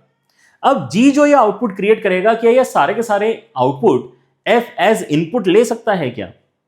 देन यू विल नोटिस कि नहीं ले सकता है, क्योंकि आपको बेसिकली जी क्रिएट करके दे रहा है -2 से लेके 2। -2 से लेके 2 अगर आप नोटिस करते हो तो यहां से लेके वहां तक जाने की बात कर रहा है, जिसमें से ये वाला सेक्शन जो है प्रॉब्लमैटिक है। इस सेक्शन में एफ इनपुट्स अलाउ ही नहीं करता। वो इनपुट स्टार्ट ही कहां से करता है, -1 से स्टार्ट करता है। तो आपको भी इस बात का ख्याल रखना पड़ेगा कि भले ही जी -2 से लेके 4 तक इनपुट ले सकता है, बट उसको अपने आप को रिस्ट्रिक्ट करना पड़ेगा। इस तरीके से रिस्ट्रिक्ट करना पड़ेगा कि वो जब आउटपुट क्रिएट कर रहा है -2 से लेके -1, वो वाले आउटपुट्स को क्रिएट ना कर पाए। एंड ये कब हो रहा है उसको ध्यान से समझने की कोशिश करो। आपका बेसिकली यहां पे जो -1 बन रहा है वो कब बनेगा? -1 बनेगा जब आप 3 इनपुट में डालते हो तो, ठीक है ना। -1 कब बनेगा? 3 यहां पे डालोगे तो इनपुट में बनेगा ना, राइट। सो आप यहां पर क्या सजेस्ट करना चाहते हो, जी को क्या सजेशन देना चाहते हो? जी को आप सजेशन देना चाहते हो कि यार भले ही आप ले सकते हो -2 से लेके 4 इनपुट, बट मत लो, इतना इनपुट अपना ओरिजिनली सेक्रीफाइस करो, क्योंकि ये इनपुट जब आप लेते हो तो आप जो आउटपुट जनरेट करते हो वो आता है -1 और -2 के बीच का। एंड -2 और -1 के बीच का जो आउटपुट आप क्रिएट कर रहे हो वो f लेने से मना कर रहा है। क्योंकि f ये इनपुट लेने से मना कर रहा है, तो आपने ये जो आउटपुट जनरेट किया था, ये कौन से इनपुट पे आपने जनरेट किया था, वो आप प्लीज अपने इनपुट में से हटा लो। तो जी का कंप्लीट डोमेन -2 से लेके 4 था, हमने बोला कि ये हटा लो, मतलब आपके यहां पे जो कॉम्पोजिशन का डोमेन बनेगा वो बनेगा -2 से लेके 3। डायरेक्टली हम यहां पे डोमेन का ही आंसर लिख रहे हैं, कोई यहां पे जो है हमने कैलकुलेशन एज सच नहीं करी है। -2 से लेके 3 हमारा डोमेन आ चुका है। अब केवल इतने ही इनपुट्स को लेके अपने आउटपुट को स्टडी करेंगे, है ना। फाइनली आपका f क्या क्या जनरेट कर सकता है, हमें वहां तक जाना है। सो अब अगर मैंने अपने डोमेन को यहां पे रिस्ट्रिक्ट कर लिया है -2 से लेके 3, तो मेरा आउटपुट रिस्ट्रिक्ट हो चुका है -2 से लेके -1 से लेके 2। -1 से लेके 2 मतलब इतना ही आपका ग्राफ बन पाएगा। -1 से लेके 2 में इनपुट आप दो f को, तो उतना ही आपका ग्राफ बन पाएगा। कितना ग्राफ बन पाएगा? ये जो नीचे जाने वाला ग्राफ है वही बन पाएगा, ये आगे वाला ग्राफ नहीं बन पाएगा। सो ग्राफ आपका अगर वहां से लेके यहां तक जा रहा है तो इसका शेडो वाई एक्सिस पे कहां से कहां तक आएगा? -1 से लेके 2 तक आएगा। सो -1 से लेके 2 तक ही इसका मतलब आपका क्या आना चाहिए? रेंज का आंसर आना चाहिए। -1 से लेके 2 आपके रेंज का आंसर है, ठीक है ना। तो कौन सा ऑप्शन यहां पे सही हो जाता है? बी ऑप्शन इस क्वेश्चन में आपका करेक्ट होना चाहिए। समझे क्या? That is how we solve the questions, जहां पर आपको कॉम्पोजिशन क्रिएट करने की जरूरत नहीं पड़ रही है, आप बिना क्रिएट किए भी अपना आंसर बता सकते हो। एंड ये वाला क्वेश्चन इसलिए इंपॉर्टेंट है क्योंकि इसके कंपोजिशन में बच्चों को टाइम लगता है, तो बच्चों को लगता है कि यार ये कोई बहुत डिफिकल्ट क्वेश्चन हो गया, राइट। डिफिकल्ट आपको तभी लग रहा है जब आपको ये अप्रोच ही नहीं पता, राइट। लेकिन अगर आपको ग्राफिकल आइडिया है कि हम यहाँ पे कैसे ग्राफ देके ही अपनी चीजों को कंक्लूड कर सकते हैं, then we don't have any issue in solving these questions as well. Alright, and with that we are done with today's video. थोड़ा सा वीडियो हमारे यहाँ पर आज का लंबा था, लेकिन कॉम्पोजिट फंक्शन में यहाँ पे जो जो इंपॉर्टेंट आइडियाज थे, इंपॉर्टेंट क्वेश्चंस थे, हमने सभी यहाँ पे अच्छे तरीके से डिस्कस किए हैं। अगर आपको लग रहा है एक बार रिविजिट करना है, फिर से यहाँ पर लेक्चर को देख सकते हो। नोट्स आपके साथ में यहाँ पे टेलीग्राम चैनल के ऊपर शेयर किए जा रहे हैं, डिस्क्रिप्शन में लिंक है, उसको भी आप जाके देख सकते हैं, ठीक है ना। एंड फर्दर प्रैक्टिस अगर आपको करना है, again I need not tell this, आपको यहाँ पर पता है कि आपको कहाँ जाना है ना। आपको यहाँ पे मार्क्स ऐप के ऊपर जेईई मेन वाले सेक्शन में जाना है। हालांकि और भी बहुत सारी चीजें हैं वहां पे सॉल्व करने के लिए, लेकिन मुझे लगता है मैथमेटिक्स में सबसे इंपॉर्टेंट कलेक्शन ऑफ क्वेश्चंस जो आज की डेट में यहाँ पर आपको मिल सकता है, दैट इज जेईई मेन के पीवाईक्यूज। क्योंकि उसके नीचे हम जाना नहीं चाहते और उसके ऊपर हम स्टार्ट नहीं कर सकते। हमें यस जाना है जेईई एडवांस तक, लेकिन आपका जो स्टार्टिंग पॉइंट होगा वो जेईई मेन से होके ही बेसिकली जेईई एडवांस तक का यहाँ पे आपका जर्नी आगे कंटिन्यू होगा, ठीक है ना। तो इसलिए जेईई मेन से हमेशा स्टार्ट करने के लिए मैं आपको कहता हूँ कि उसके नीचे नहीं है फॉर श्योर हम, एंड उसके ऊपर हम यहाँ पे डेफिनेटली जा सकते हैं। तो अगर फंक्शन चैप्टर में जाते हो, टॉपिक वाइज अगर इसको स्प्लिट करते हो, सो आपको यहाँ पर कहाँ जाने के लिए मिल जाएगा? ओके, हम डिस्कस कर रहे थे कॉम्पोजिट फंक्शन। 26 क्वेश्चन तो आपको यहीं मिल जाएंगे, ठीक है ना। तो आपके यहाँ पर देखो सवाल अच्छे हैं इसके अंदर, जैसे अब यहाँ पे एफ ऑफ इतना सारा एफ ऑफ कर दिया इन्होंने, ठीक है ना। तो बढ़िया है, ये भी हम सॉल्व कर लेंगे, क्या दिक्कत है, ठीक है ना। आपको एफ ऑफ एफ एक्स वाले सवाल मैंने वैसे भी सॉल्व करके आज दिखाए थे, ठीक है ना। एफ ऑफ एफ एक्स बनवा रहे हैं, ठीक है ना, बनाने दो, कोई दिक्कत नहीं, ठीक है ना। ऐसे सवाल आप यहाँ पे सॉल्व करके अपने प्रैक्टिस को आगे बढ़ा सकते हो, ठीक है। ऑलराइट, चलिए। सो इसी के साथ में आज का लेक्चर हम यहाँ पर समाप्त करते हैं। आपको यहाँ पे किसी भी क्वेश्चन में अगर दिक्कत आ रही है तो सॉल्यूशन उसी के नीचे आपको मिल जाता है यहाँ पे। So you are sorted I guess as far as practice is concern. See you guys in the next one. Take care everyone, bye bye.